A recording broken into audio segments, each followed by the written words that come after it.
राखण हार दयाला, नानक कर के गोले, सज्जन सच्चा पातशाह, सिर शाह शाह, जिस पास बैठे सोही है सबना दा वेसा। सज्जन सच्चा पातशाह, सिर शाह जिस पास बैठिया सूही है सबना दा वेसा।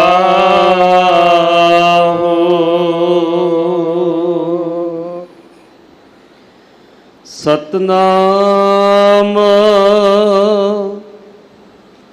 श्री वाहिगुरु साहिब जी।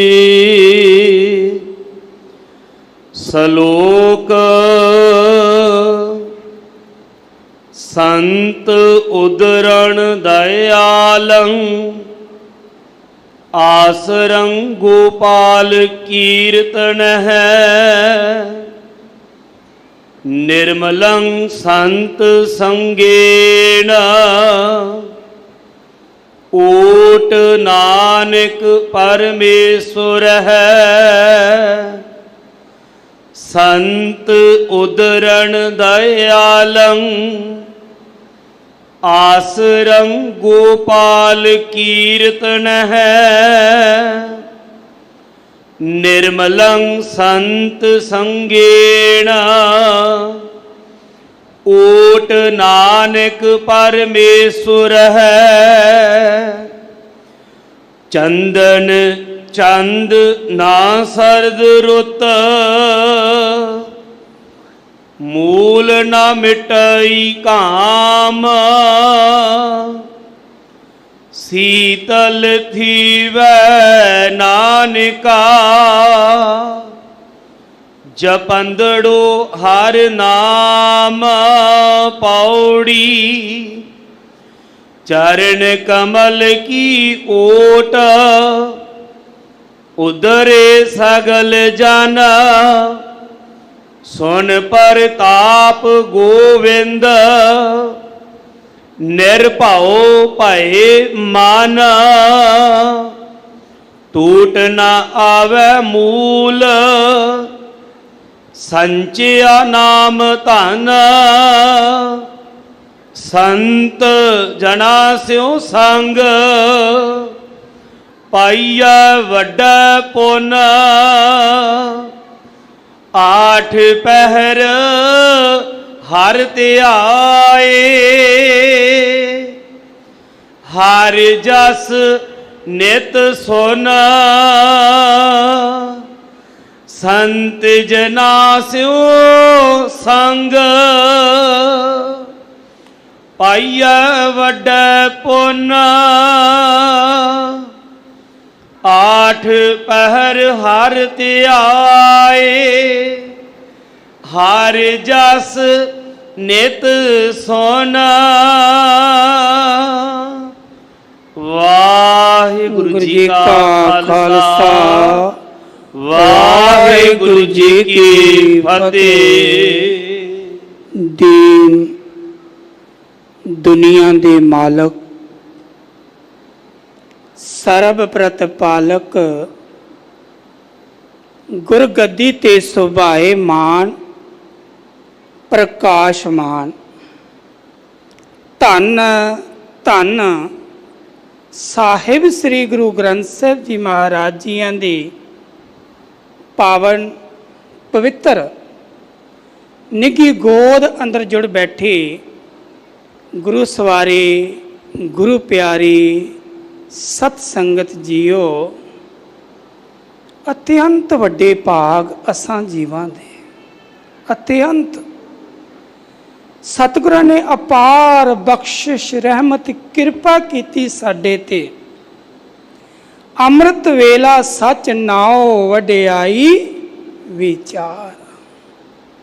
ਅੰਮ੍ਰਿਤ ਵੇਲੇ ਦੀਆਂ ਘੜੀਆਂ ਅੰਦਰ ਅੰਮ੍ਰਿਤ ਰੂਪੀ ਬਾਣੀ, ਨਿਰੰਕਾਰੀ ਬਾਣੀ ਦੇ ਜਾਪ, ਆਸਾ ਦੇ ਵਾਰ ਦੇ ਕੀਰਤਨ ਸਤ ਸੰਗੀ ਜਿਹਨੂੰ ਅਸਾਂ ਨੇ ਸਰਵਣ ਕੀਤੇ ਨੇ। ਇਹ ਬਖਸ਼ਿਸ਼, ਇਹ ਰਹਿਮਤ ਕਿੰਨਾ ਤੇ ਹੁੰਦੀ ਏ ਜਿਨ੍ਹਾਂ ਦੇ ਵੱਡੇ ਭਾਗ ਹੋਇਆ ਕਰਦੇ ਨੇ। ਵਡਭਾਗੀ ਸਾਧ ਸੰਗ ਪ੍ਰਾਪਤ।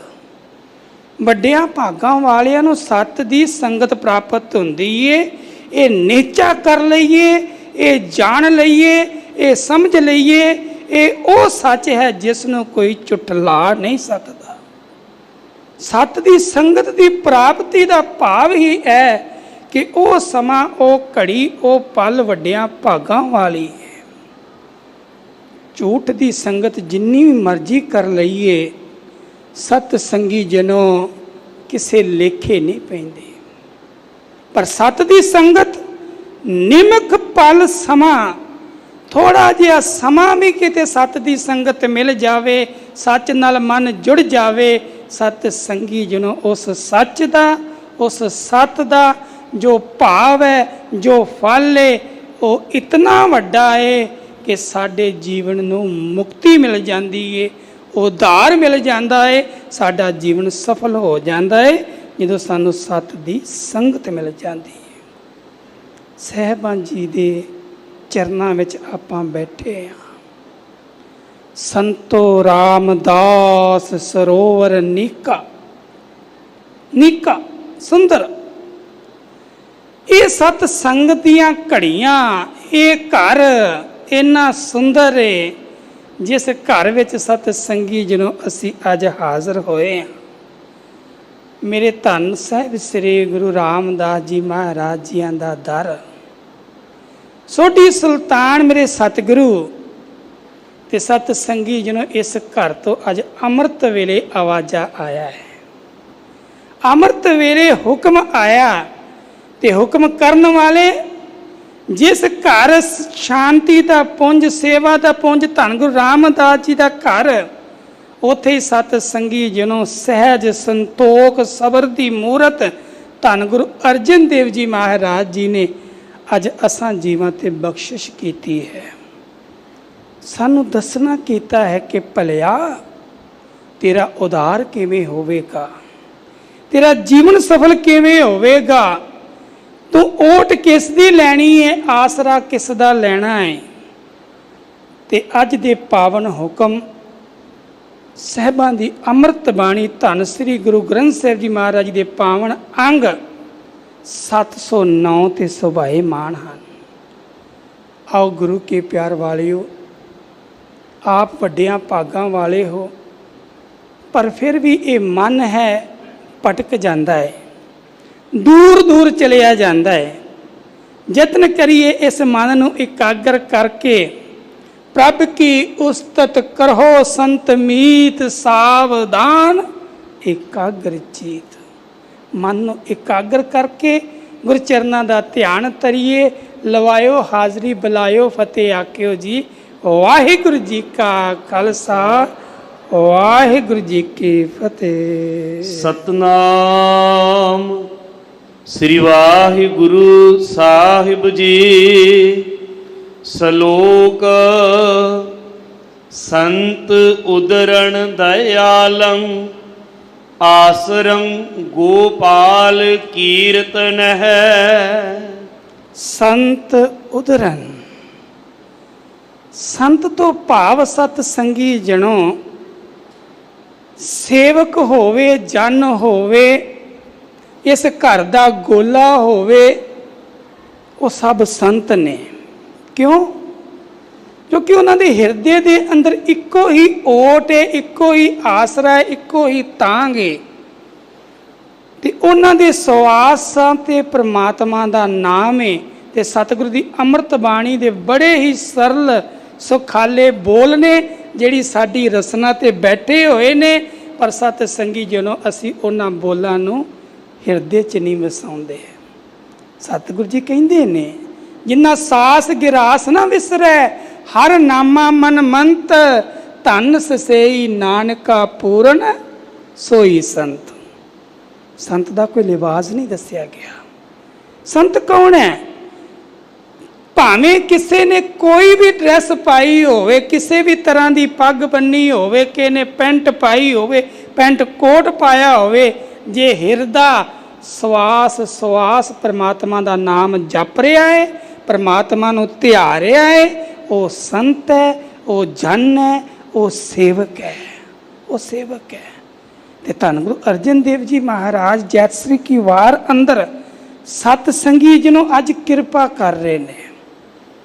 ਕਹਿੰਦੇ ਜਿਹੜੇ ਸੇਵਕ ਜਨ ਨੇ ਨਾ, ਜਿਹੜੇ ਸੰਤ ਜਨ ਨੇ, ਉਸ ਦੇ ਪਿਆਰੇ ਨੇ, ਉਹਨਾਂ ਦਾ ਉਧਾਰ ਕਿਵੇਂ ਹੁੰਦਾ ਹੈ, ਕਿਵੇਂ ਉਹ ਆਪਣਾ ਜੀਵਨ ਸਫਲ ਕਰਦੇ ਨੇ।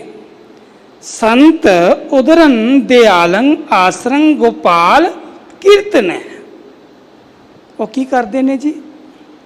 ਆਸਰਾ ਲੈਂਦੇ ਨੇ, ਟੇਕ ਲੈਂਦੇ ਨੇ, ਆਧਾਰ ਬਣਾਉਂਦੇ ਨੇ। ਕਿਸ ਨੂੰ? ਸਾਚ ਨਾਮ ਆਧਾਰ ਮੇਰਾ, ਜਿਨ ਭੁੱਖਾਂ ਸਭ ਗਵਾਈਆਂ। ਉਹ ਆਧਾਰ ਬਣਾਉਂਦੇ ਨੇ ਪਰਮਾਤਮਾ ਦੇ ਨਾਮ ਨੂੰ। ਉਹ ਆਸਰਾ ਕਿਸੇ ਮੜੀ ਦਾ, ਕਿਸੇ ਮਸਾਣ ਦਾ, ਕਿਸੇ ਮੱਟ ਦਾ ਨਹੀਂ ਲੈਂਦੇ। ਉਹ ਆਸਰਾ ਕਿਸੇ ਝੂਠੇ ਲਿਵਾਜੀ ਸੰਤ ਦਾ ਨਹੀਂ ਲੈਂਦੇ, ਪਖੰਡੀ ਦਾ ਨਹੀਂ ਲੈਂਦੇ। ਉਹ ਆਸਰਾ ਲੈਂਦੇ ਨੇ ਪਰਮੇਸ਼ਰ ਪਰਮਾਤਮਾ ਦਾ। ਤੇ ਸਾਹਿਬਾਂ ਦੀ ਅੰਮ੍ਰਿਤ ਬਾਣੀ ਦੇ ਜਿਹੜੇ ਬੋਲ ਨੇ ਨਾ, ਸਾਹਿਬ ਕਹਿੰਦੇ ਚਰਨ ਕਮਲ ਕਾ ਆਸਰਾ, ਪ੍ਰਭ ਪੁਰਖ ਗੁਣ ਤਾਸ। ਜਿਹੜਾ ਗੁਣਾਂ ਦਾ ਖਜ਼ਾਨਾ ਹੈ, ਜਿਹੜਾ ਗੁਣਾਂ ਦਾ ਖਜ਼ਾਨਾ ਹੈ, ਉਹ ਸੇਵਕ ਜਨ, ਸੰਤ ਜਨ ਉਸ ਪਰਮੇਸ਼ਰ ਪਰਮਾਤਮਾ ਦੇ ਚਰਨ ਕਮਲਾਂ ਦਾ ਆਸਰਾ ਰਹਿੰਦੇ ਨੇ। ਚਰਨ ਕਮਲ ਕਾ ਆਸਰਾ, ਪ੍ਰਭ ਪੁਰਖ ਗੁਣ ਤਾਸ। ਤੇ ਕਰਦੇ ਕੀ ਨੇ? ਕੀਰਤਨ ਨਾਮ। ਕੀ ਕਰਦੇ ਨੇ? ਕੀਰਤਨ ਨਾਮ ਸਿਮਰਤ ਰਹੋ। ਉਹ ਕੀਰਤੀ ਕਰਦੇ ਨੇ, ਪਰਮੇਸ਼ਰ ਪਰਮਾਤਮਾ ਦੇ ਨਾਮ ਨੂੰ ਸਿਮਰਦੇ ਨੇ। ਕਦੋਂ ਤੱਕ? ਜਬ ਲੱਗ ਘਟ ਸਾਸ। ਸਮਾਂ ਨਿਸ਼ਚਿਤ ਨਹੀਂ ਹੈ। ਤੇ ਜਦੋਂ ਵੀ ਜਦੋਂ ਤੱਕ ਸਵਾਸ ਬਖਸ਼ੇ ਨੇ ਨਾ ਪਰਮਾਤਮਾ ਨੇ, ਉਦੋਂ ਤੱਕ। ਇਹ ਨਹੀਂ ਹੈ ਕਿ ਇੰਨਾ ਕੁ ਟਾਈਮ ਕਰ ਲਵਾਂਗੇ। ਸਾਡੇ ਜੀਵਨ ਦੇ ਪੰਧ ਨੇ। ਅਸੀਂ ਵਿਦਿਆ ਪ੍ਰਾਪਤ ਕਰਦੇ ਹਾਂ ਨਾ, ਉੱਥੇ ਸਾਡਾ ਪੰਧ ਬਣਾਇਆ ਗਿਆ ਹੈ ਕਿ ਵਿਦਿਆ ਪ੍ਰਾਪਤ ਕਰਨੀ ਹੈ। 18 ਤੋਂ 22 ਸਾਲ ਦੀ ਉਮਰ ਦੇ ਵਿੱਚ ਵਿਦਿਆ ਪ੍ਰਾਪਤ ਕਰ ਲਓ। ਗ੍ਰਸਤੀ ਜੀਵਨ ਧਾਰਨ ਕਰਨਾ ਹੈ ਤੇ 30-35 ਸਾਲ ਤੋਂ ਪਹਿਲਾਂ ਗ੍ਰਸਤੀ ਜੀਵਨ ਧਾਰਨ ਕਰ ਲਓ। ਧਨ ਕਮਾਉਣਾ ਹੈ ਤੇ 40 ਸਾਲ ਦੀ ਆਰਜਾ ਤੱਕ ਧਨ ਕਮਾ ਲਓ। ਉਸ ਤੋਂ ਬਾਅਦ ਨਹੀਂ ਜੇ ਕਮਾਇਆ ਜਾਣਾ। ਇਹ ਤੁਸੀਂ ਸੂਝਵਾਨ ਸਿਆਣੇ ਕਹਿੰਦੇ ਹੋ, ਬੱਚਿਆਂ ਨੂੰ ਸਮਝਾਉਂਦੇ ਹੋ। ਪੰਧ ਬਣਾਏ ਗਏ ਨੇ, ਸਮਾਂ ਨਿਸ਼ਚਿਤ ਕੀਤਾ ਗਿਆ ਹੈ। ਇਸ ਸਮੇਂ ਵਿੱਚ ਆਹ ਕਰ ਲਓ ਤਾਂ ਹੀ ਗੱਲ ਬਣਨੀ, ਨਹੀਂ ਤੇ ਨਹੀਂ ਬਣਨੀ। ਪਰ ਪਰਮਾਤਮਾ ਦਾ ਘਰ ਕੈਸਾ ਹੈ? ਇਹ ਨਾਮ ਨਿਧਾਨ ਕੈਸਾ ਹੈ? ਜਿੱਥੇ ਕੋਈ ਸਮਾਂ ਨਿਸ਼ਚਿਤ ਨਹੀਂ ਕੀਤਾ ਗਿਆ, ਜਿੱਥੇ ਕੋਈ ਸਮਾਂ ਨਿਸ਼ਚਿਤ ਨਹੀਂ ਕੀਤਾ ਗਿਆ। ਭਲਿਆ ਜੇ ਤੈਨੂੰ ਸੋਝੀ ਆ ਗਈ ਤੇ ਤੂੰ 70 ਸਾਲ ਦੀ ਉਮਰ ਵਿੱਚ ਵੀ ਜੇ ਜਾਗ ਪਿਆ ਤਾਂ ਵੀ ਤੈਨੂੰ ਉਹ ਪਦ ਪ੍ਰਾਪਤ ਹੋ ਜਾਵੇਗਾ ਜਿਸ ਪਦ ਨੂੰ ਪ੍ਰਾਪਤ ਕਰਨ ਵਾਸਤੇ ਤੈਨੂੰ ਜੀਵਨ ਮਿਲਿਆ ਹੈ। ਜਿਸ ਮੰਜ਼ਿਲ ਤੇ ਪਹੁੰਚਣ ਵਾਸਤੇ ਤੈਨੂੰ ਇਹ ਪੌੜੀ ਮਿਲੀ ਏ, ਇਹ ਮਨੁੱਖਾ ਦੇਹੀ ਮਿਲੀ ਏ, ਪਰ ਤੈਨੂੰ ਸੋਝੀ ਆਉਣੀ ਚਾਹੀਦੀ ਹੈ, ਸਮਝ ਆਉਣੀ ਚਾਹੀਦੀ ਹੈ। ਪਰ ਇਹਦਾ ਮਤਲਬ ਇਹ ਨਹੀਂ ਕਿ ਆਪਾਂ 70 ਸਾਲ ਉਡੀਕ ਲਈਏ, ਕਿਉਂਕਿ ਸਾਨੂੰ ਤਾਂ ਪਤਾ ਹੀ ਨਹੀਂ ਸਾਡੀ ਆਰਜਾ ਕਿੰਨੀ ਹੈ। ਇੱਕ ਤਾਂ ਪਤਾ ਹੁੰਦਾ ਹੈ ਨਾ ਵੀ ਇਸ ਨੇ ਇੱਥੋਂ ਤੱਕ ਚੱਲਣਾ ਹੈ, ਤੇ ਫਿਰ ਬੰਦਾ ਉਸ ਹਿਸਾਬ ਨਾਲ ਆਪਣੇ ਆਪ ਨੂੰ ਵੰਡ ਲੈਂਦਾ ਹੈ ਵੀ ਇਸ ਸਮੇਂ ਵਿੱਚ ਮੈਂ ਆਹ ਕਰ ਲਵਾਂ, ਇਸ ਸਮੇਂ 'ਚ ਆਹ ਕਰ ਲਵਾਂ। ਪਰ ਜਦੋਂ ਪਤਾ ਹੀ ਨਾ ਹੋਵੇ, ਜਦੋਂ ਪਤਾ ਹੀ ਨਾ ਹੋਵੇ ਵੀ ਕਿੰਨਾ ਸਮਾਂ ਹੈ, ਕਿੰਨਾ ਸਮਾਂ ਮੈਨੂੰ ਆਰਜਾ ਹੈ, ਤੇ ਫਿਰ ਕੀ ਕਰਨਾ ਹੈ? ਫਿਰ ਸਭ ਤੋਂ ਜਿਹੜਾ ਜ਼ਰੂਰੀ ਕਾਰਜ ਹੈ, ਸਭ ਤੋਂ ਪਹਿਲਾਂ ਉਹ ਕਰਨਾ ਚਾਹੀਦਾ ਹੈ। ਸਭ ਤੋਂ ਜ਼ਰੂਰੀ ਕਾਰਜ ਜਿਹੜਾ ਹੈ, ਜਿਸ ਕਾਰਜ ਵਾਸਤੇ ਸਾਨੂੰ ਪਰਮਾਤਮਾ ਨੇ, ਪਰਮੇਸ਼ਰ ਨੇ ਇਹ ਮਨੁੱਖਾ ਦੇਹੀ ਦਿੱਤੀ ਹੈ, ਤੇ ਇਸ ਕਾਰਜ ਨੂੰ ਸਤ ਸੰਗੀ ਜਣੋ ਗਿਆਨ ਦਾ ਭੰਡਾਰਾ ਸਾਗਰ ਨੇ ਮੇਰੇ ਸਤਿਗੁਰੂ ਜੀ। ਜਿੱਥੋਂ ਵੀ ਤੁਸੀਂ ਚਾਹੋਗੇ ਤੁਹਾਨੂੰ ਗਿਆਨ ਪ੍ਰਾਪਤ ਹੋ ਜਾਵੇਗਾ। ਪਰ ਮੇਰੇ ਸਤਿਗੁਰੂ ਜੀ ਨੇ ਬੜਾ ਹੀ ਸਰਲ ਢੰਗ ਕਰ ਦਿੱਤਾ। ਉਹ ਕੀ? ਹਰ ਰੋਜ਼ ਸੰਧਿਆ ਦੇ ਸਮੇਂ ਸਤਿਗੁਰੂ ਜੀ ਉਸ ਪੰਕਤੀ ਦਾ, ਉਹਨਾਂ ਸ਼ਬਦਾਂ ਦਾ ਸਾਡੀ ਰਸਨਾ ਤੋਂ ਉਚਾਰਨ ਕਰਵਾਉਂਦੇ ਨੇ। ਕਿਉਂ ਕਰਵਾਉਂਦੇ ਨੇ? ਕਿ ਸਾਨੂੰ ਯਾਦ ਰਹੇ, ਸਾਨੂੰ ਪਤਾ ਰਹੇ ਭਈ ਪ੍ਰਾਪਤ ਮਾਨੁਖ ਦੇਹੁਰੀਆ ਗੋਬਿੰਦ ਮਿਲਣ ਕੀ ਇਹ ਤੇਰੀ ਬਰੀਆ। ਪੜ੍ਹਦੇ ਆਪਾਂ, ਸੁਣਦੇ ਹਾਂ, ਆਪਾਂ ਹਰ ਰੋਜ਼ ਪੜ੍ਹਦੇ ਹਾਂ, ਹਰ ਰੋਜ਼ ਸੁਣਦੇ ਹਾਂ, ਪਰ ਮਾਫ ਕਰਿਓ ਸਤ ਸੰਗੀ ਜਣੋ, ਫਿਰ ਵੀ ਅਸੀਂ ਅਜੇ ਭਟਕਣਾ 'ਚ ਹਾਂ, ਫਿਰ ਵੀ ਅਸੀਂ ਭਟਕਦੇ ਹਾਂ, ਫਿਰ ਵੀ ਅਸੀਂ ਆਪਣੀ ਮੰਜ਼ਿਲ ਵੱਲ ਚੱਲਣਾ ਸ਼ੁਰੂ ਹੀ ਨਹੀਂ ਕੀਤਾ ਕਿ ਅਸੀਂ ਪਹੁੰਚਣਾ ਕਿੱਥੇ ਹੈ, ਕਿਸ ਮਹੱਲ ਤੇ ਪਹੁੰਚਣਾ ਹੈ। ਹੁਕਮ ਮੰਨਿਆ ਹੋਵੇ ਪਰਵਾਨ ਤਾਂ ਖਸਮੇ ਕਾ ਮਹੱਲ ਪਾਏ ਸੇ। ਹੁਣ ਖਸਮ ਦਾ ਮਹੱਲ ਪ੍ਰਾਪਤ ਕਰਨਾ ਹੈ ਤੇ ਉਹਦੀ ਰਜ਼ਾ ਵਿੱਚ ਰਹਿਣਾ ਪਵੇਗਾ, ਉਹਦੇ ਹੁਕਮ ਵਿੱਚ ਰਹਿਣਾ ਪਵੇਗਾ। ਸਾਹਿਬ ਕਹਿੰਦੇ ਚਰਨ ਕਮਲ ਕਾ ਆਸਰਾ ਪ੍ਰਭ ਪੁਰਖ ਗੁਣ ਤਾਸ, ਕੀਰਤਨ ਨਾਮ ਸਿਮਰਤ ਰਹੋ। ਕੀਰਤਨ ਨਾਮ ਸਿਮਰਤ ਰਹੋ, ਜਬ ਲੱਗ ਘਟ ਸਾਸ। ਭਲਿਆ ਜਦੋਂ ਤੱਕ ਸਵਾਸ ਹੀ ਜਪੀ ਜਾ। ਤੇ ਇਹ ਕੌਣ ਕਹਿ ਰਿਹਾ ਹੈ? ਇਹ ਦਾਸ ਤੇਰੇ ਕੀ ਬੇਨਤੀ ਰਿੱਧ ਕਰ ਪ੍ਰਗਾਸ। ਇਹ ਸੰਤ ਜਨ ਕਹਿ ਰਹੇ ਨੇ, ਇਹ ਦਾਸ, ਇਹ ਸੇਵਕ ਕਹਿ ਰਹੇ ਨੇ, ਇਹ ਸਤ ਸੰਗੀ ਜਿਹਨੂੰ ਅਸੀਂ ਕਹਿਣਾ ਗੁਰੂ ਚਰਨਾਂ ਦੇ ਵਿੱਚ, ਅਸੀਂ ਕਹਿਣਾ ਗੁਰੂ ਚਰਨਾਂ ਦੇ ਵਿੱਚ ਕਿ ਦਾਸ ਤੇਰੇ ਕੀ ਬੇਨਤੀ ਰਿੱਧ ਹਿਰਦੇ ਅੰਦਰ ਕਰ ਪ੍ਰਗਾਸ। ਕਿਰਪਾ ਕਰ ਦਿਓ, ਰਹਿਮਤ ਕਰ ਦਿਓ ਕਿ ਸਾਡੇ ਹਿਰਦੇ ਅੰਦਰ ਪ੍ਰਕਾਸ਼ ਹੋ ਜਾਵੇ, ਸਾਡੇ ਹਿਰਦੇ ਅੰਦਰ ਗਿਆਨ ਆ ਜਾਵੇ। ਤੇ ਸਤ ਸੰਗੀ ਜਨੋ ਜਿਨ੍ਹਾਂ ਨੂੰ ਗਿਆਨ ਫਿਰ ਪ੍ਰਾਪਤ ਹੁੰਦਾ ਹੈ ਨਾ, ਉਹ ਫਿਰ ਕੀਰਤੀ ਵਿੱਚ ਜੁੜ ਜਾਂਦੇ ਨੇ, ਕੀਰਤਨ ਵਿੱਚ ਜੁੜ ਜਾਂਦੇ ਨੇ, ਪ੍ਰਭੂ ਦੇ ਨਾਮ ਸਿਮਰਨ ਵਿੱਚ ਜੁੜ ਜਾਂਦੇ ਨੇ। ਉਹਨਾਂ ਦਾ ਫਿਰ ਉਧਾਰ ਹੋਣਾ ਆਰੰਭ ਹੋ ਜਾਂਦਾ ਹੈ। ਸਾਹਿਬਾਨ ਜੀ ਦੀ ਅੰਮ੍ਰਿਤ ਬਾਣੀ ਦੇ ਬੋਲ ਆਪਾਂ ਸਾਂਝੇ ਕੀਤੇ ਨੇ ਨਾ। ਸੰਤੋ ਰਾਮਦਾਸ ਸਰੋਵਰ ਨੀਕਾ, ਜੋ ਨਹਾਵੇ ਸੋ ਕੁਲ ਤੁਰਤ ਰਾਵੈ, ਉਧਾਰ ਹੋਆ ਹੈ ਜੀ ਕਾ। ਉਹਨਾਂ ਦਾ ਉਧਾਰ ਹੁੰਦਾ ਹੈ ਜਿਹੜੇ ਸਤ ਸੰਗਤ ਰੂਪੀ ਸਰੋਵਰ ਵਿੱਚ ਆਤਮ ਰਸ ਜਲ ਦੇ ਵਿੱਚ ਆਤਮਾ ਦਾ ਇਸ਼ਨਾਨ ਕਰਾਉਂਦੇ ਨੇ। ਇੱਕ ਇਸ਼ਨਾਨ ਅਸੀਂ ਕੀਤਾ ਤਨ ਦਾ ਇਸ ਸਰੋਵਰ ਦੇ ਅੰਦਰ, ਗੁਰੂ ਰਾਮਦਾਸ ਜੀ ਦੇ ਘਰ ਅੰਦਰ। ਫਿਰ ਅਸੀਂ ਗਏ ਦਰਬਾਰ ਦੇ ਅੰਦਰ, ਉੱਥੇ ਵੀ ਸਰੋਵਰ ਹੈ, ਉੱਥੇ ਸਰੋਵਰ ਹੈ ਅੰਮ੍ਰਿਤ ਰੂਪੀ ਰਸ ਅੰਮ੍ਰਿਤ ਬਾਣੀ ਦਾ। ਫਿਰ ਉੱਥੇ ਹਿਰਦੇ ਦਾ ਮਨ ਦਾ ਇਸ਼ਨਾਨ ਕਰਾਇਆ ਕਿ ਮਨਾ ਤੇਰੇ ਮਨ ਦੇ ਅੰਦਰੋਂ ਲੱਗੀ ਹੋਈ ਜਿਹੜੀ ਮੈਲ ਹੈ ਨਾ ਤੇਰੇ ਉੱਪਰੋਂ, ਉਹ ਉਤਰ ਜਾਵੇ ਤੇ ਸਾਨੂੰ ਪ੍ਰਕਾਸ਼ ਪ੍ਰਾਪਤ ਹੋ ਜਾਵੇ। ਤੇ ਸਤਿਗੁਰੂ ਜੀ ਕਿਰਪਾ ਕਰਦੇ ਨੇ। ਕਹਿੰਦੇ ਨੇ ਜਿਹੜੇ ਆਸਰਾ ਲੈ ਲੈਂਦੇ ਪ੍ਰਮਾਤਮਾ ਦਾ, ਜਿਹੜੇ ਓਟ ਲੈਂਦੇ ਨੇ ਪ੍ਰਮਾਤਮਾ ਦੀ, ਉਹਨਾਂ ਦਾ ਉਧਾਰ ਹੁੰਦਾ ਹੈ।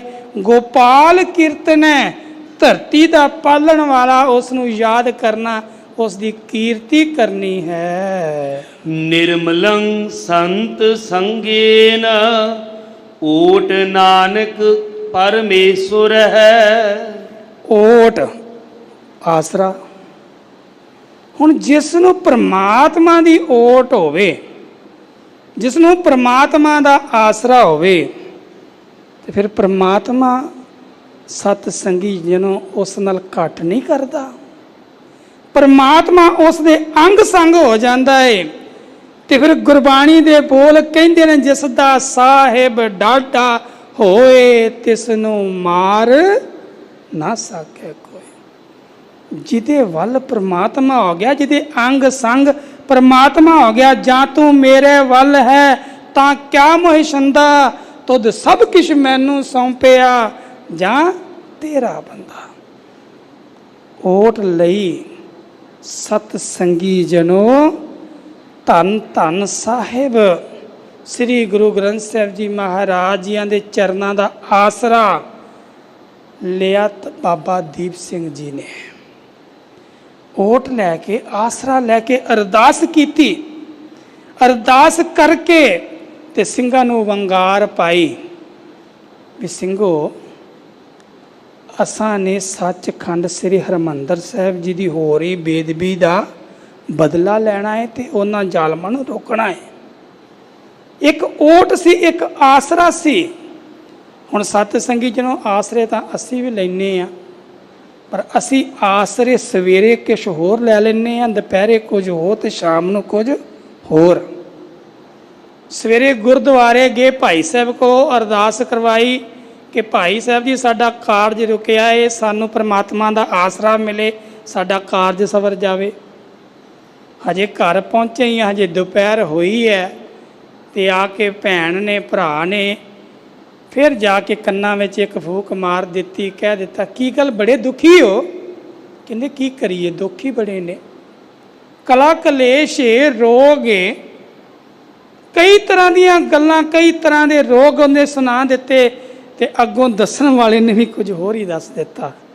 ਉਹ ਕਹਿਣ ਲੱਗਾ ਮੈਂ ਫਲਾਣੀ ਜਗ੍ਹਾ ਤੇ ਗਿਆ, ਫਲਾਣੇ ਦੇ ਕੋਲ ਗਿਆ, ਮੈਨੂੰ ਉੱਥੋਂ ਆਰਾਮ ਆ ਗਿਆ।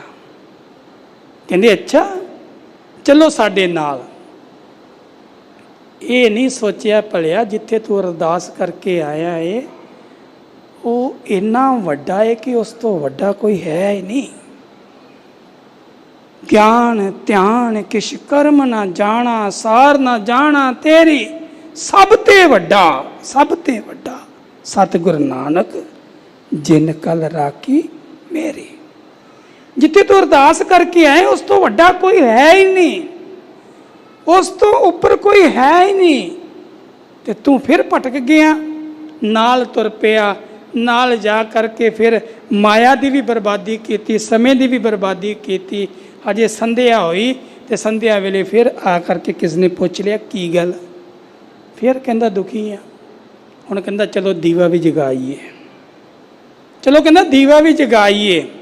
ਹੁਣ ਜਾ ਕੇ ਮੜੀਆਂ ਮਸਾਣਾ ਤੇ ਮੱਟਾਂ ਤੇ ਜਾ ਕਰਕੇ ਦੀਵੇ ਵੀ ਜਗਾ ਆਇਆ। ਹੁਣ ਸਤ ਸੰਗੀ ਜਿਹਨੋਂ ਜਿਹੜਾ ਇਹਨਾਂ ਤਿੰਨਾਂ ਪਹਿਲੂਆਂ 'ਚ ਨਿਕਲ ਕੇ ਜਾ ਰਿਹਾ ਉਸ ਦੀ ਮਦਦ ਕੌਣ ਕਰੇਗਾ? ਕੌਣ ਕਰੇਗਾ?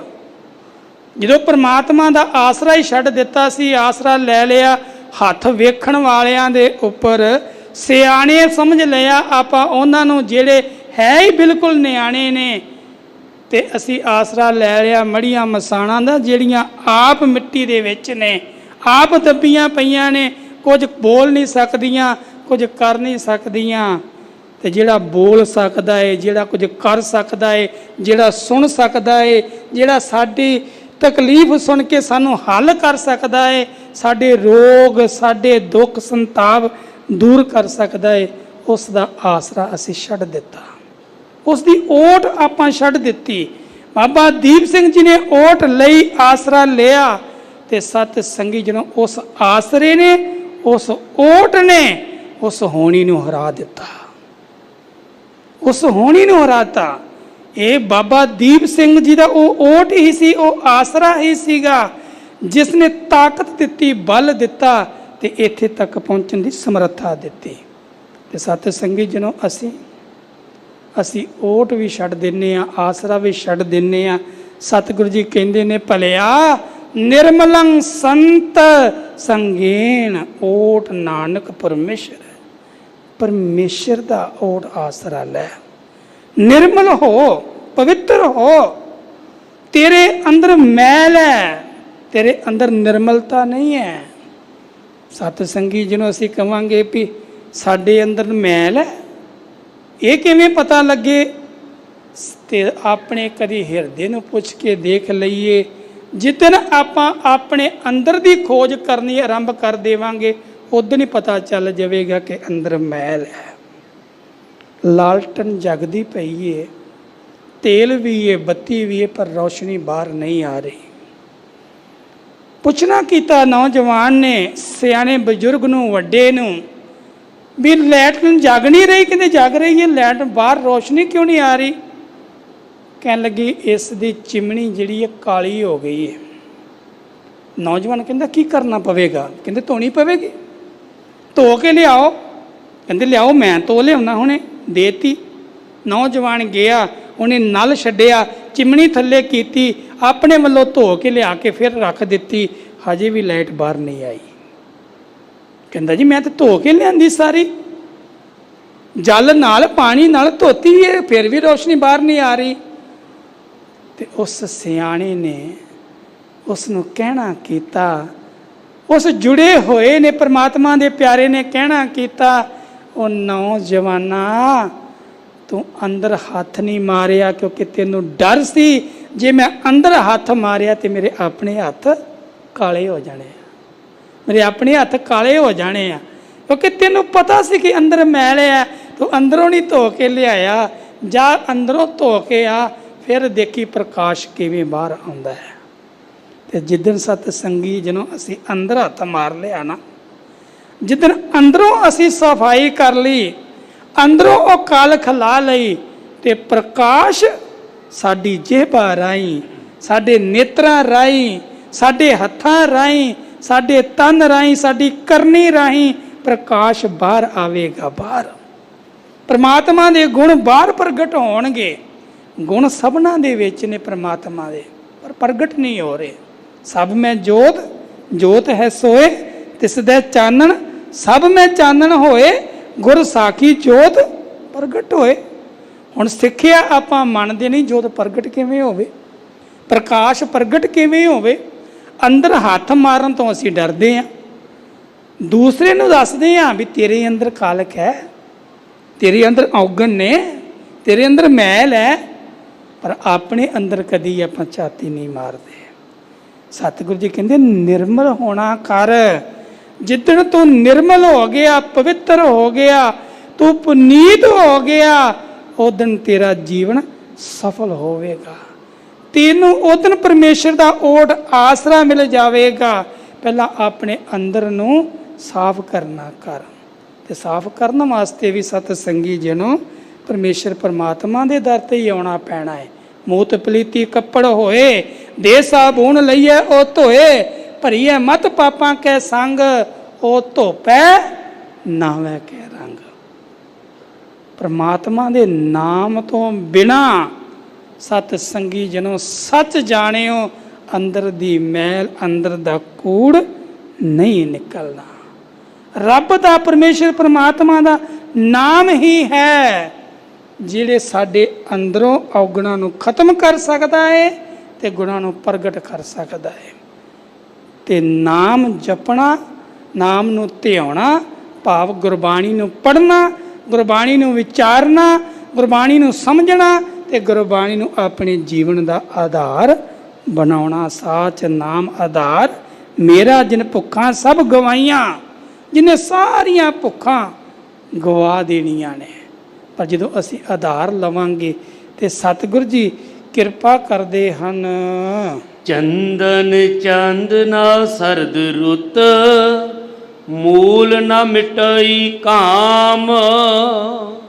ਚੰਦਨ, ਜਿਹੜਾ ਚੰਦਨ ਹੈ ਨਾ, ਇਹ ਬਹੁਤਾਤ ਦੇ ਵਿੱਚ ਸਾਡੇ ਗਵਾਂਢੀ ਧਰਮ ਅੰਦਰ, ਭਾਵ ਸਨਾਤਨ ਧਰਮ ਦੇ ਅੰਦਰ ਇਸ ਦੀ ਵਰਤੋਂ ਕੀਤੀ ਜਾਂਦੀ ਹੈ। ਤੁਸੀਂ ਦੇਖਿਆ ਹੋਵੇਗਾ ਬਹੁਤਾਤ ਵਿੱਚ ਬਹੁਤ ਸਾਰੇ ਸਾਧੂ ਮਹਾਤਮਾ ਇਸ ਚੰਦਨ ਨੂੰ ਆਪਣੇ ਮਸਤਕ ਤੇ ਲੇਪ ਕਰਦੇ ਨੇ, ਲੇਪ ਕਰਦੇ ਨੇ। ਜੇ ਪੁੱਛਿਆ ਜਾਵੇ ਕਿਉਂ ਲੇਪ ਕਰਦੇ ਹੋ, ਇਸ ਚੰਦਨ ਦਾ ਲੇਪ ਕਰਨ ਦਾ ਕਾਰਨ ਕੀ ਹੈ, ਤੇ ਉਹ ਕਹਿੰਦੇ ਇਹ ਸੀਤਲ ਹੁੰਦਾ ਹੈ, ਠੰਡਾ ਹੁੰਦਾ ਹੈ, ਤੇ ਮਸਤਕ ਨੂੰ ਠੰਡਾ ਰੱਖਦਾ ਹੈ, ਠੰਡਾ। ਹੁਣ ਭਾਵ ਇਹਦਾ ਕੀ ਨਿਕਲਿਆ ਜੀ, ਮਸਤਕ ਤੇ ਜੇ ਆਪਾਂ ਚੰਦਨ ਲਾ ਰਹੇ ਹਾਂ, ਇਹਦਾ ਮਤਲਬ ਹੈ ਕਿ ਸਾਡਾ ਮਸਤਕ ਗਰਮ ਹੈ, ਸਾਡਾ ਮਸਤਕ ਗਰਮ ਹੈ। ਮਸਤਕ ਗਰਮ ਹੈ ਤਾਂ ਹੀ ਚੰਦਨ ਲਾਉਣ ਲੋੜ ਪਈ ਨਾ ਲਾਉਣ ਦੀ। ਜੇ ਮਸਤਕ ਗਰਮ ਨਹੀਂ ਹੈ ਫਿਰ ਚੰਦਨ ਲਾਉਣ ਦੀ ਲੋੜ ਨਹੀਂ ਹੈ। ਚੰਦਨ ਸੀਤਲਤਾ ਦਿੰਦਾ ਹੈ, ਠੰਡਕ ਦਿੰਦਾ ਹੈ। ਜਿਹੜੇ ਸਰਪ ਨੇ, ਭਾਵ ਜਿਹੜੇ ਸੱਪ ਨੇ, ਇਹ ਆਪਣੀ ਜ਼ਹਿਰ ਜਲਨ ਦੇ ਵਿੱਚ ਬੜੇ ਜਲਦੇ ਨੇ, ਸੜਦੇ ਨੇ। ਚੰਦਨ ਦੇ ਬੂਟਿਆਂ ਦੇ ਨਾਲ ਤੁਸੀਂ ਦੇਖੋਗੇ ਇਹਨਾਂ ਨੇ ਲਪੇਟੇ ਮਾਰੇ ਹੁੰਦੇ ਨੇ।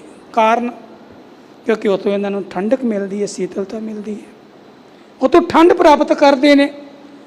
ਪਰ ਜੇ ਇਹ ਸਮਝ ਲਈਏ ਵੀ ਉਤੋਂ ਠੰਡ ਪ੍ਰਾਪਤ ਕਰਨ ਦੇ ਨਾਲ ਇਹਨਾਂ ਦੀ ਜ਼ਹਿਰ ਖਤਮ ਹੋ ਗਈ, ਮਾਫ ਕਰਿਓ, ਨਹੀਂ, ਜ਼ਹਿਰ ਨਹੀਂ ਖਤਮ ਹੋਈ। ਕੁਝ ਪਲ ਲਈ, ਜਿੰਨੇ ਸਮੇਂ ਲਈ ਰਿਹਾ ਚੰਦਨ ਦੇ ਕੋਲ ਨਿਕਟ ਰਹੇ ਨੇ, ਓਨੀ ਦੇਰ ਸਤ ਸੰਗੀ ਜਿਹਨੂੰ ਸੀਤਲਤਾ ਹੈ, ਠੰਡ ਹੈ। ਪਰ ਜਦੋਂ ਦੂਰ ਹੋਏ ਉਹੀ ਤਪਸ਼, ਉਹੀ ਜ਼ਹਿਰ ਉਹੀ ਅੱਗ। ਹੁਣ ਸਤ ਸੰਗੀ ਜਣੋ ਚੰਦਨ ਚੰਦ ਚੰਦ ਚੰਦਰਮਾ ਇਹ ਵੀ ਸ਼ੀਤਲਤਾ ਦਿੰਦਾ ਹੈ, ਠੰਡ ਦਿੰਦਾ ਹੈ। ਹੁਣ ਚੰਦਰਮਾ ਤੇ ਸੂਰਜ ਦੋ ਹੀ ਸੋਮੇ ਨੇ ਨਾ। ਹੁਣ ਸੂਰਜ ਦੇ ਕੋਲ ਤਪਸ਼ ਹੈ, ਉਹਨੇ ਆਪਣਾ ਕਾਰਜ ਕਰਨਾ ਹੈ, ਉਹਨੇ ਤਪਸ਼ ਦੇਣੀ ਹੈ। ਚੰਦ ਦੇ ਕੋਲ ਸ਼ੀਤਲਤਾ ਹੈ, ਪਰ ਕਿੰਨੇ ਸਮੇਂ ਲਈ? ਜਦੋਂ ਚਾਂਦਨੀ ਰਾਤ ਆਉਂਦੀ ਏ, ਰਾਤ ਪੈਂਦੀ ਹੈ, ਚੰਦ ਚੜ੍ਹਦਾ ਹੈ, ਉਨੀ ਦੇਰ ਤੱਕ ਸ਼ੀਤਲਤਾ ਹੈ। ਤੇ ਜਦੋਂ ਦਿਨ ਚੜ੍ਹ ਜਾਂਦਾ ਹੈ, ਸੂਰਜ ਕਹਿੰਦਾ ਹੁਣ ਤੂੰ ਪਿੱਛੇ ਹਟ ਜਾ, ਹੁਣ ਤੇਰਾ ਨਹੀਂ ਵਸ ਚੱਲਣਾ, ਹੁਣ ਤੇਰਾ ਵਸ ਨਹੀਂ ਚੱਲਣਾ। ਭਾਵ ਕੁਝ ਸਮਾਂ, ਸੀਮਤ ਸਮਾਂ ਜਿੰਨਾ ਕੁ ਮਿਲਿਆ ਉਹਨੇ ਦੇ ਵਿੱਚ ਜਿੰਨਾ ਕਾਰਜ ਕੀਤਾ, ਪਰ ਇਹ ਸ਼ੀਤਲਤਾ ਤਨ ਤੱਕ ਹੀ ਰਹਿ ਗਈ। ਸਾਡੇ ਚੰਦ ਦੀ ਵੀ ਤੇ ਚੰਦਨ ਦੀ ਵੀ ਸਾਡੇ ਤਨ ਤੱਕ ਰਹਿ ਗਈ, ਸਾਡੇ ਹਿਰਦੇ ਤੱਕ ਨਹੀਂ ਗਈ। ਧੰਨ ਗੁਰੂ ਅਰਜਨ ਦੇਵ ਜੀ ਮਹਾਰਾਜ ਜੀ ਨੇ ਪੁੱਛਿਆ ਕਿ ਸਤਿਗੁਰੂ ਜੀ ਆ ਚੰਦਨ ਜਿਹੜਾ ਹੈ ਸ਼ੀਤਲਤਾ ਦਿੰਦਾ ਹੈ, ਚੰਦ ਜਿਹੜਾ ਹੈ ਸ਼ੀਤਲਤਾ ਦਿੰਦਾ ਹੈ, ਇਹ ਠੰਡਕ ਜਿਹੜੀ ਹੈ ਕਿੱਥੇ ਤੱਕ ਪਹੁੰਚਦੀ ਹੈ? ਸਤਿਗੁਰੂ ਕਹਿੰਦੇ ਇਸ ਦਾ ਜਿਹੜਾ ਸਥਲ ਹੈ ਨਾ ਉਹ ਤਨ ਤੱਕ ਹੈ। ਸਤਿਗੁਰੂ ਕਹਿੰਦੇ ਮਨ ਵੀ ਤਪਦਾ ਪਿਆ, ਜੀਓ ਤਪਤ ਹੈ ਬਾਰੋ ਬਾਰ, ਤਪ ਖਪੇ ਬਹੁਤ ਬੇਕਾਰ। ਵੀ ਜਿਹੜਾ ਜੀਓ ਹੈ, ਜਿਹੜਾ ਹਿਰਦਾ ਇਹ ਤਪ ਰਿਹਾ ਹੈ, ਇਹ ਸੜਦਾ ਪਿਆ ਹੈ, ਇਸ ਨੂੰ ਸ਼ੀਤਲਤਾ ਕਿੱਥੋਂ ਮਿਲੇ? ਇਹਨੂੰ ਠੰਡ ਕਿੱਥੋਂ ਮਿਲੇ? ਕਿਵੇਂ ਮਿਲੇ? ਤੇ ਸਤ ਸੰਗੀ ਜਿਹਨੂੰ ਸਤਿਗੁਰੂ ਜੀ ਨੇ ਕਹਿਣਾ ਕੀਤਾ, ਦੱਸਣਾ ਕੀਤਾ ਕਿ ਹੈ ਗੁਰੂ ਕੇ ਪਿਆਰ ਵਾਲਿਓ, ਚੰਦਨ ਚੰਦ ਨਾ ਸਰਦ ਰੁੱਤ, ਸਰਦੀ ਦੀ ਰੁੱਤ ਵੀ ਭਾਵੇਂ ਹੋਵੇ, ਜਿੰਨੀ ਮਰਜ਼ੀ ਠੰਡ ਪੈਂਦੀ ਹੋਵੇ। ਨੌਜਵਾਨ ਆਪਣੇ ਦਫ਼ਤਰ ਵਿੱਚ ਪਹੁੰਚਿਆ, ਆਪਣਾ ਬੈਗ ਰੱਖਿਆ ਉਸਨੇ ਆਪਣੇ ਟੇਬਲ ਤੇ, ਆਪਣੀ ਸੀਟ ਤੇ। ਕੁਲੀਕ ਨੇ ਕਿਹਾ ਵੀ ਕਿੱਥੇ ਚੱਲਿਆ? ਕਹਿੰਦਾ ਮੈਂ ਆਪਣੇ ਬੌਸ ਕੋਲੋਂ ਜਾਵਾਂ 2 ਮਿੰਟ, ਉਹਨੂੰ ਮਿਲ ਆਵਾਂ, ਉਹ ਹਾਜ਼ਰੀ ਲਵਾਵਾਂ, ਦੱਸ ਆਵਾਂ ਮੈਂ ਆ ਗਿਆ। ਉਹ ਕਹਿਣ ਲੱਗਾ, ਉਹਦਾ ਕੁਲੀਕ, ਉਹਦਾ ਸਾਥੀ ਕਹਿਣ ਲੱਗਾ ਰੁਕ ਜਾ, ਨਾ ਜਾਵੀਂ, ਅੰਦਰ ਨਾ ਜਾਵੀਂ। ਕਹਿੰਦਾ ਕਿਉਂ, ਕੀ ਗੱਲ? ਕਹਿੰਦਾ ਅੰਦਰ ਅੱਗ ਲੱਗੀ ਪਈ ਆ, ਅੰਦਰ ਅੱਗ ਲੱਗੀ ਪਈ ਆ, ਤਪਿਆ ਪਿਆ ਪੂਰਾ ਬੌਸ ਅੱਜ। ਕਹਿੰਦਾ ਬੌਸ ਤਪਿਆ ਪਿਆ, ਏਸੀ ਦੇ ਵਿੱਚ ਬੈਠਾ ਹੈ, ਸਰਦ ਰੁੱਤ ਹੈ, ਸਰੀਰ ਠਰੂ ਠਰੂ ਕਰ ਰਿਹਾ ਹੈ, ਤੇ ਤੂੰ ਕਹਿ ਰਿਹਾ ਫਿਰ ਵੀ ਮੈਂ ਵੀ ਠਰੂ ਠਰੂ ਕਰ ਰਿਹਾ, ਉਹ ਕਦ ਨਾ ਤਪਿਆ ਪਿਆ ਹੈ?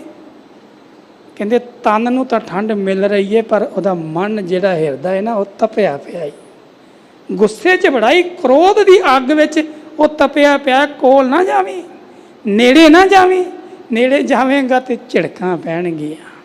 ਸਤ ਸੰਗੀ ਜਣੋ ਸਤਿਗੁਰੂ ਕਹਿੰਦੇ ਨੇ ਇਹ ਮੂਲ ਵੀ ਬਿਲਕੁਲ ਅੰਦਰ ਦੀ ਅੱਗ ਨੂੰ, ਇਹ ਸਾਰੇ ਚੰਦਨ ਚੰਦ ਨਾ ਸਰਦ ਰੁੱਤ ਮੂਠ ਨਾ ਮਿਲੇ ਕਾਮ, ਇਹ ਨਹੀਂ ਖਤਮ ਕਰ ਸਕਦੇ। ਤੇ ਖਤਮ ਕੌਣ ਕਰੇਗਾ? ਖਤਮ ਕੌਣ ਕਰੇਗਾ? ਉਹ ਵੀ ਮੇਰੇ ਸਤਿਗੁਰੂ ਜੀ ਕਿਰਪਾ ਕਰਦੇ ਹਨ। ਸੀਤਲ ਥੀਵੈ ਨਾਨਕਾ ਜਪੰਦੜੋ ਹਰ ਨਾਮ। ਸਤਿਗੁਰੂ ਜੀ ਕਿਰਪਾ ਕਰਦੇ ਨੇ, ਰਹਿਮਤ ਕਰਦੇ ਨੇ।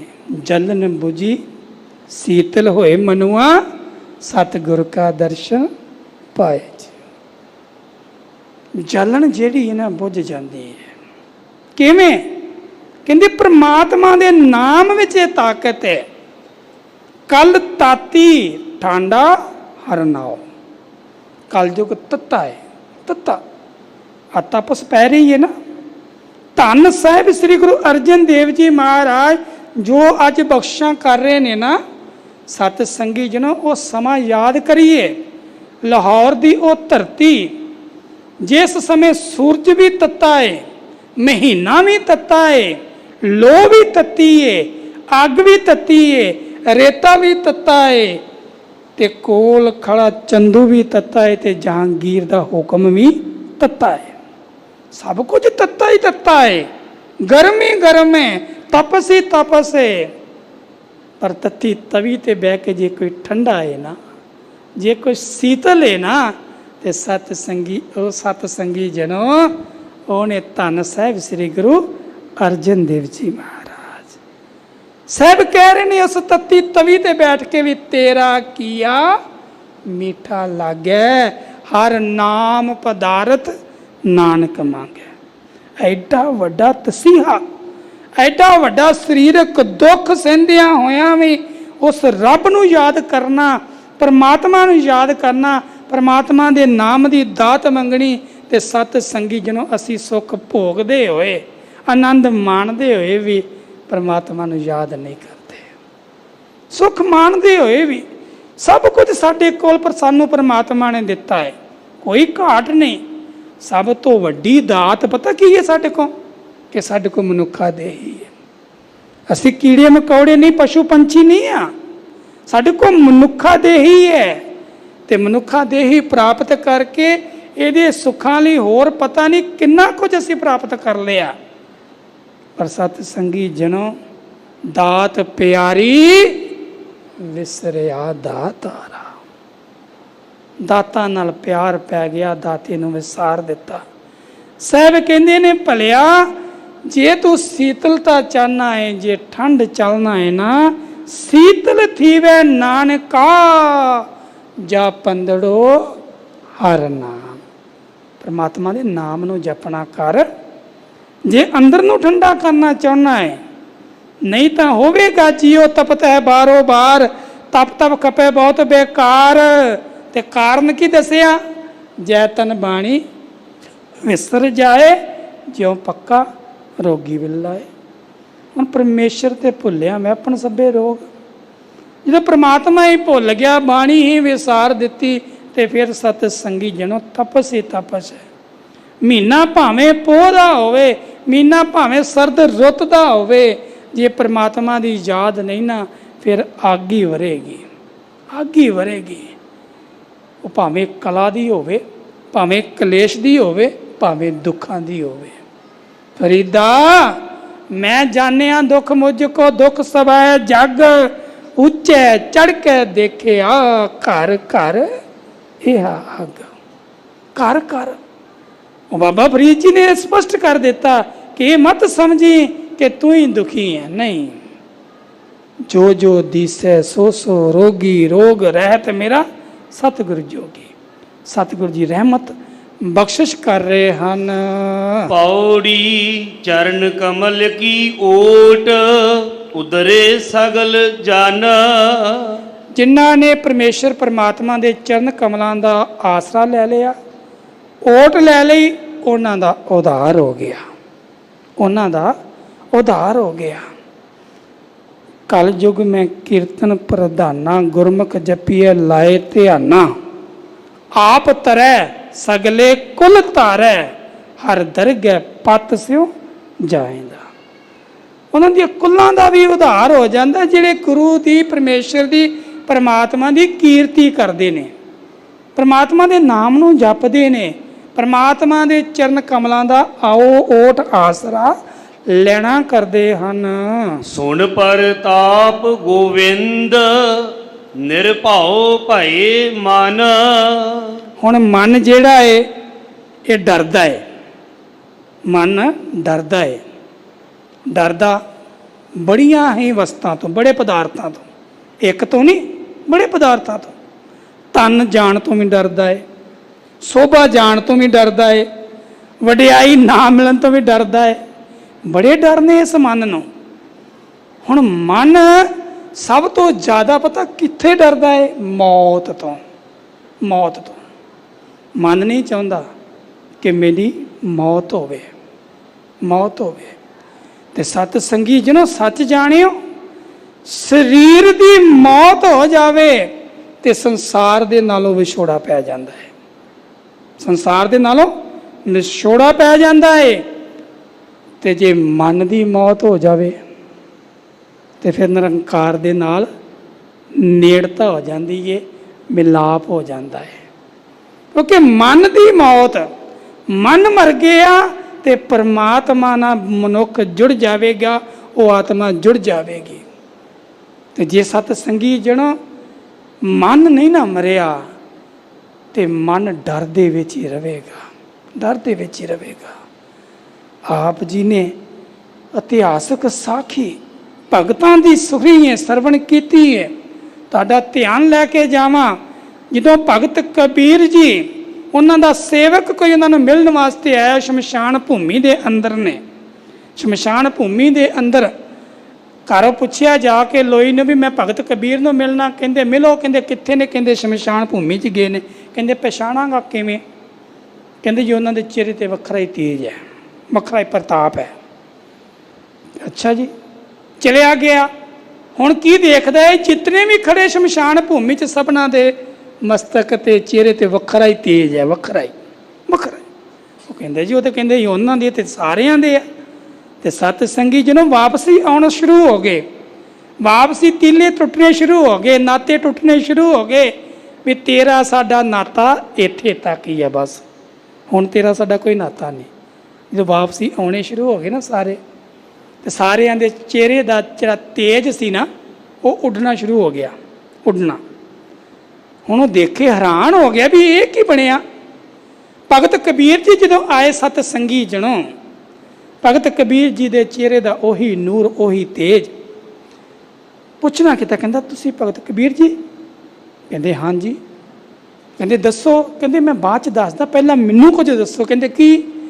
ਕਹਿੰਦੇ ਮੈਨੂੰ ਦੱਸਿਆ ਗਿਆ ਸੀ ਤੇਜ ਪ੍ਰਤਾਪ ਚਿਹਰੇ ਦਾ ਵੱਖਰਾ ਹੈ। ਮੈਂ ਦੇਖਿਆ ਜਦੋਂ ਮੈਂ ਆਇਆ ਸੀ ਸਭਨਾਂ ਦਾ ਵੱਖਰਾ ਸੀ, ਪਰ ਜਦੋਂ ਇਹ ਬਾਹਰ ਆ ਗਏ ਸਭਨਾਂ ਦਾ ਉੱਡ ਗਿਆ। ਤੁਹਾਡਾ ਉਵੇਂ ਦਾ ਉਵੇਂ ਹੀ ਹੈ। ਇਹਦਾ ਕਾਰਨ ਕੀ ਹੈ? ਇਹਦਾ ਕਾਰਨ ਕੀ ਹੈ? ਭਗਤ ਜੀ ਨੇ ਦੱਸਣਾ ਕੀਤਾ। ਕਹਿਣ ਲੱਗੇ ਜਦੋਂ ਤੱਕ ਸ਼ਮਸ਼ਾਨ ਭੂਮੀ 'ਚ ਸਨ ਨਾ ਇਹ ਸਾਰੇ, ਇਹਨਾਂ ਦਾ ਮਨ ਮਰਿਆ ਹੋਇਆ ਸੀ, ਮਨ ਡਰਿਆ ਹੋਇਆ ਸੀ। ਹੁਣ ਮਨ ਮਰ ਗਿਆ, ਮਨ ਨੂੰ ਮੌਤ ਦਿਖਾਈ ਦੇ ਰਹੀ ਸੀ, ਮਨ ਨੂੰ ਉਹ ਅਗਨ ਦਿਖਾਈ ਦੇ ਰਹੀ ਸੀ ਕਿ ਇਸ ਅਗਨ ਦੇ ਵਿੱਚ ਇੱਕ ਦਿਨ ਆਪਾਂ ਨੂੰ ਵੀ ਜਲਾਇਆ ਜਾਣਾ ਹੈ। ਮੌਤ ਦਿਖਾਈ ਦੇ ਰਹੀ ਸੀ। ਜਦੋਂ ਇਹ ਬਾਹਰ ਆਉਣਾ ਸ਼ੁਰੂ ਹੋ ਗਏ, ਇਹਨਾਂ ਨੂੰ ਮੌਤ ਫਿਰ ਭੁੱਲ ਗਈ। ਤੇ ਕਹਿੰਦੇ ਤੁਸੀਂ? ਕਹਿੰਦੇ ਮੈਨੂੰ ਹੁਣ ਵੀ ਮੌਤ ਯਾਦ ਹੈ, ਉਦੋਂ ਵੀ ਮੌਤ ਯਾਦ ਹੈ, ਉਦੋਂ ਵੀ ਮੌਤ ਯਾਦ ਹੈ। ਮਨ ਡਰਿਆ ਹੈ ਤੇ ਸਤਿਗੁਰੂ ਕਹਿੰਦੇ ਨੇ ਭਲਿਆ ਇਸ ਮਨ ਨੂੰ ਨਿਰਭਉ ਕਰ, ਭੈ ਤੋਂ ਰਹਿਤ ਕਰਨਾ ਕਰ। ਤੇ ਕਿਵੇਂ ਹੋਵੇਗਾ? ਸੁਣ ਪ੍ਰਤਾਪ ਗੋਵਿੰਦ। ਉਸ ਗੋਵਿੰਦ ਪਰਮੇਸ਼ਰ ਪਰਮਾਤਮਾ ਦਾ ਪ੍ਰਤਾਪ ਸੁਣ ਕੇ। ਕੀ ਪ੍ਰਤਾਪ? ਕਿ ਮੇਰਾ ਪਰਮਾਤਮਾ ਬੜਾ ਵੱਡਾ ਹੈ, ਮੇਰੇ ਪਰਮਾਤਮਾ ਦਾ ਪ੍ਰਤਾਪ ਬੜਾ ਵੱਡਾ ਹੈ। ਟੂਟ ਨ ਆਵੈ ਮੂਲ ਸੰਚਿਆ ਨਾਮ ਧਨ। ਹੁਣ ਸਤ ਸੰਗੀ ਜਣੋ ਸੰਸਾਰ ਦਾ ਧਨ ਇਕੱਤਰ ਕਰੀਏ, ਖਰਚ ਕਰੀਏ, ਤੋੜ ਆਉਂਦੀ ਹੈ, ਘਾਟਾ ਪੈਂਦਾ ਹੈ, ਪੈਂਦਾ ਹੈ। ਜੇ ਘਾਟਾ ਨਾ ਵੀ ਪਵੇ, ਵਾਧਾ ਵੀ ਪਵੇ, ਤੇ ਜਦੋਂ ਅੰਤ ਸਮਾਂ ਆਉਂਦਾ ਹੈ ਨਾ ਉਦੋਂ ਫਿਰ ਵੰਡਿਆ ਜਾਂਦਾ ਹੈ ਧੀਆਂ ਪੁੱਤਰਾਂ 'ਚ, ਧੀਆਂ ਪੁੱਤਰਾਂ 'ਚ। ਪਰ ਐਸਾ ਹੈ ਨਾਮ ਨਿਧਾਨ ਖਜ਼ਾਨਾ, ਖਾਵੋ ਖਰਚੋ ਰਲ ਮਿਲ ਭਾਈ, ਤੋਟ ਨਾ ਆਵੇ ਵੱਧ ਦੋ ਜਾਈ। ਇਹਦੇ ਵਿੱਚ ਤੋਟ ਨਹੀਂ ਆਉਂਦੀ। ਸਤ ਕਹਿੰਦੇ ਤੋਟ ਨਾ ਆਵੇ ਮੂਲ, ਮੂਲ ਵੀ ਤੋਟ ਨਹੀਂ ਆਉਂਦੀ। ਕਿਸ ਧਨ 'ਚ? ਜਿਹੜਾ ਨਾਮ ਨਿਧਾਨ ਖਜ਼ਾਨਾ ਹੈ। ਤੇ ਜਿਨ੍ਹਾਂ ਨੇ ਸੰਚਿਆ, ਜਿਨ੍ਹਾਂ ਇਕੱਤਰ ਕੀਤਾ ਹੈ। ਤੇ ਸਤ ਸੰਗੀ ਜਿਹੜਾ ਹੁਣ ਨਿਰਣਾ ਆਪਾਂ ਨੇ ਕਰਨਾ ਹੈ ਕਿ ਆਪਾਂ ਕਿਹੜਾ ਧਨ ਇਕੱਤਰ ਕੀਤਾ ਹੈ ਤੇ ਕਿੰਨਾ ਕੀਤਾ ਹੈ।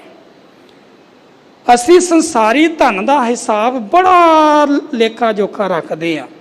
ਸਾਨੂੰ ਹਰ ਬੈਂਕ ਦੇ ਖਾਤੇ ਦਾ ਪਤਾ ਹੈ ਕਿਹਦੇ 'ਚ ਕਿੰਨਾ ਹੈ, ਕਿਹਦੇ 'ਚ ਕਿੰਨਾ ਹੈ।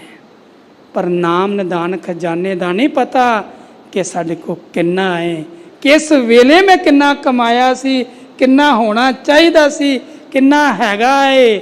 ਸਤ ਸੰਗੀ ਜਨੋ ਜੇ ਕੁਝ ਹੋਵੇਗਾ ਤਾਂ ਹੀ ਤਾਂ ਵੰਡ ਸਕਾਂਗੇ ਨਾ, ਤਾਂ ਹੀ ਤਾਂ ਖਰਚ ਸਕਾਂਗੇ ਨਾ। ਤੇ ਜੇ ਕੁਝ ਹੋਇਆ ਨਹੀਂ ਤਾਂ ਖਰਚਾਂਗੇ ਕੀ?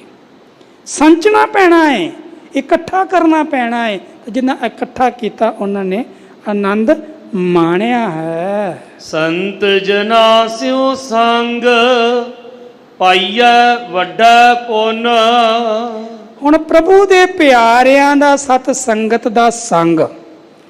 ਅੱਜ ਜਿਤਨੇ ਵੀ ਆਪਾਂ ਸਤ ਸੰਗੀ ਬੈਠੇ ਆ ਨਾ, ਸਤ ਦੀ ਸੰਗਤ ਕਰ ਰਹੇ ਆ, ਜਦੋਂ ਐਸੇ ਪਿਆਰਿਆਂ ਦੀ ਸੰਗਤ ਮਿਲ ਜਾਂਦੀ ਹੈ ਨਾ ਸਤ ਸੰਗੀ ਜਣੋ, ਉਦੋਂ ਵੱਡੇ ਪੁੰਨ ਨੇ, ਵੱਡੇ ਪੁੰਨ। ਮਨੁੱਖ ਪੁੰਨ ਕਰਦਾ ਹੈ ਵੀ ਮੈਂ ਆਹ ਵੀ ਦਾਨ ਕਰ ਦੇਵਾਂ, ਆਹ ਵੀ ਕਰ ਦੇਵਾਂ, ਆਹ ਵੀ ਕਰ ਦੇਵਾਂ। ਪਰ ਸਤ ਸੰਗੀ ਜਣੋ ਇਹ ਜਿਹੜੇ ਦਾਨ ਪੁੰਨ ਨੇ ਨਾ, ਕਰਮ ਧਰਮ ਪਖੰਡ ਜੋ ਦੀਸੈ ਜਮ ਜੰਗਾਤੀ ਲੁੱਟੈ। ਲੁੱਟੇ ਜਾਂਦੇ ਨੇ। ਇਹ ਕਰਮ ਧਰਮ ਸਭ ਰਸਤੇ 'ਚ ਹੀ ਰਹਿ ਜਾਂਦੇ ਨੇ। ਉਸ ਘਰ ਤੱਕ ਜੇ ਕੋਈ ਪਹੁੰਚਦਾ ਹੈ ਤੇ ਉਹ ਹੈ ਨਾਮ ਨਿਧਾਨ ਖਜ਼ਾਨਾ। ਤੇ ਸਤ ਸੰਗਤ ਵਿੱਚ ਆ ਕੇ ਸੰਤ ਜਣਾ ਪਿਆਰਿਆਂ ਦੀ ਸੰਗਤ ਕਰਕੇ ਸੰਗ ਕਰਕੇ ਵੱਡੇ ਪੁੰਨ ਇਕੱਤਰ ਹੋ ਜਾਂਦੇ ਨੇ, ਵੱਡੇ ਪੁੰਨ ਪ੍ਰਾਪਤ ਹੁੰਦੇ ਹਨ। ਆਠ ਪਹਿਰ ਹਰ ਧਿਆਏ, ਹਰ ਜਸ ਨਿਤ ਸੋਨਾ। ਹੁਣ ਸਤ ਸੰਗੀ ਜਣੋ, ਸਤਿਗੁਰੂ ਜੀ ਨੇ ਜੋ ਕਿਰਪਾ ਕੀਤੀ ਸਾਡੇ ਤੇ, ਨਿਰਣਾ ਦੇ ਦਿੱਤਾ ਮੇਰੇ ਸਤਿਗੁਰੂ ਜੀ ਨੇ ਅਸਾਂ ਨੂੰ ਵੀ ਕੀ ਕਰਨਾ ਹੈ ਤੂੰ। ਕਹਿੰਦੇ ਆਠ ਪਹਿਰ ਹਰ ਧਿਆਏ। ਅੱਠੇ ਪੈਰ, ਅੱਠੇ ਪੈਰ ਧਿਆਉਣਾ ਹੈ ਪਰਮੇਸ਼ਰ ਪਰਮਾਤਮਾ ਨੂੰ। ਹਰ ਜਸ ਨਿਤ ਸੁਣ, ਹਰੀ ਦੇ ਜਸ ਨੂੰ ਨਿਤ ਸੁਣਨਾ ਹੈ। ਹੁਣ ਹੈ ਬੜਾ ਔਖਾ ਵੀ ਅੱਠੇ ਪੈਰ ਕਿਵੇਂ ਧਿਆਵਾਂਗੇ? ਕੀ ਚੌਂਕੜਾ ਲਾ ਕੇ ਬੈਠ ਜਾਵਾਂਗੇ? ਕਿਵੇਂ ਸੁਣਾਂਗੇ? ਹਰ ਸਮੇਂ ਕੰਮ ਨਹੀਂ ਕਰਨਾ ਕੋਈ। ਤੇ ਸਤ ਸੰਗੀ ਜਣੋ, ਸਾਹਿਬਾਂ ਦੀ ਅੰਮ੍ਰਿਤ ਬਾਣੀ ਦੇ ਬੋਲਾਂ ਨੇ, ਭਗਤਾਂ ਦੇ ਬੋਲਾਂ ਨੇ ਸਾਨੂੰ ਜਵਾਬ ਦਿੱਤਾ ਹੈ। ਹਾਥ ਪਾਵ ਕਰ ਕਾਮ ਸਭ ਚੀਤ ਨਿਰੰਜਨ ਨਾਲ। ਕਹਿੰਦੇ ਚਿੱਤ ਜੋੜਨਾ ਹੈ ਭਲਿਆ, ਤੈਨੂੰ ਕੰਮ ਤੋਂ ਨਹੀਂ ਰੋਕਿਆ। ਅੱਠੇ ਪੈਰ ਤੂੰ ਧਿਆ ਸਕਦਾ ਹੈ। ਊਠਤ ਬੈਠਤ ਸੋਵਤ ਜਾਗਤ ਇਹ ਮਨ ਤੁਝੇ ਚਿਤਾਰੇ। ਤੈਨੂੰ ਚੇਤੇ ਕਰੇ ਪ੍ਰਮਾਤਮਾ ਨੂੰ। ਤੂੰ ਅੱਠੇ ਪੈਰ ਉੱਠਦਿਆਂ ਬਹਿੰਦਿਆਂ ਸੌਂਦਿਆਂ ਜਾਗਦਿਆਂ ਕਿਵੇਂ? ਸੱਚ ਹੱਟੀ ਤੇ ਬੈਠਾ ਹੈ ਤੇ ਸੱਚ ਬੋਲੇ, ਸੱਚ ਤੋਲੇ। ਜੇ ਕਿਸੇ ਤੂੰ ਨੌਕਰੀ ਤੇ ਬੈਠਾ ਹੈ, ਕਿਸੇ ਦਫ਼ਤਰ 'ਚ ਬੈਠਾ ਹੈ, ਉੱਥੇ ਤੇਰੇ ਕੋਲ ਸੱਚ ਹੋਵੇ, ਕੂੜ ਨਾ ਹੋਵੇ, ਰਿਸ਼ਵਤਖੋਰੀ ਨਾ ਹੋਵੇ, ਬੇਈਮਾਨੀ ਨਾ ਹੋਵੇ, ਤੇਰੇ ਕੋਲ ਸੱਚ ਹੋਵੇ। ਤੂੰ ਧਿਆ ਰਿਹਾ ਪ੍ਰਮਾਤਮਾ ਨੂੰ, ਤੈਨੂੰ ਰੱਬ ਯਾਦ ਹੈ। ਤੂੰ ਬੇਈਮਾਨੀ ਨਹੀਂ ਕਰ ਰਿਹਾ, ਤੈਨੂੰ ਰੱਬ ਯਾਦ ਹੈ। ਸਤਿਗੁਰ ਕਿਰਪਾ ਕਰਨ ਅਸੀਂ ਰੱਬ ਨੂੰ, ਪਰਮੇਸ਼ਰ ਪਰਮਾਤਮਾ ਨੂੰ ਯਾਦ ਰੱਖ ਸਕੀਏ। ਆਓ ਗੁਰੂ ਕੇ ਪਿਆਰ ਵਾਲਿਓ, ਸਾਹਿਬਾਂ ਨੇ ਜੋ ਹੁਕਮ ਕੀਤਾ ਹੈ, ਸਤ ਸੰਗੀ ਜਨੋ, ਇਹਨਾਂ ਹੁਕਮਾਂ ਨੂੰ ਆਪਾਂ ਹਿਰਦੇ ਦੇ ਵਿੱਚ ਧਾਰਨ ਕਰੀਏ। ਅੱਠੇ ਪਹਿਰ ਪ੍ਰਮਾਤਮਾ ਦੇ ਨਾਮ ਨੂੰ ਜਪਣਾ ਕਰੀਏ। ਤੇ ਸਤ ਸੰਗੀ ਜਨੋ, ਜਿਨੀ ਨਾਮ ਧਿਆਇਆ ਗਏ ਮਸਕਤ ਕਾਲ, ਨਾਨਕ ਤੇ ਮੁਖ ਉਜਲੇ ਕੀਤੀ ਛੁੱਟੀ ਨਾਲ। ਜਿਨ੍ਹਾਂ ਨੇ ਧਿਆਇਆ, ਜਿਨ੍ਹਾਂ ਨੇ ਜਪਿਆ, ਉਹਨਾਂ ਨੇ ਆਪਣੇ ਆਪ ਨੂੰ ਵੀ ਉਧਾਰ ਕਰ ਲਿਆ, ਆਪ ਵੀ ਛੁੱਟ ਗਏ। ਤੇ ਜਿਨ੍ਹਾਂ ਨੇ ਉਹਨਾਂ ਦਾ ਸੰਗ ਕੀਤਾ ਉਹ ਵੀ ਛੁੱਟ ਗਏ। ਸਤਿਗੁਰ ਕਿਰਪਾ ਕਰਨ ਇਹ ਨਾਮ ਦੀ ਦਾਤ ਸਾਨੂੰ ਪ੍ਰਾਪਤ ਹੋਵੇ। ਕੋਟਨ ਕੋਟ ਧੰਨਵਾਦ ਸਮੁੱਚੀਆਂ ਨਾਨਕ ਨਾਮ ਲੇਵਾ ਸੰਗਤਾਂ।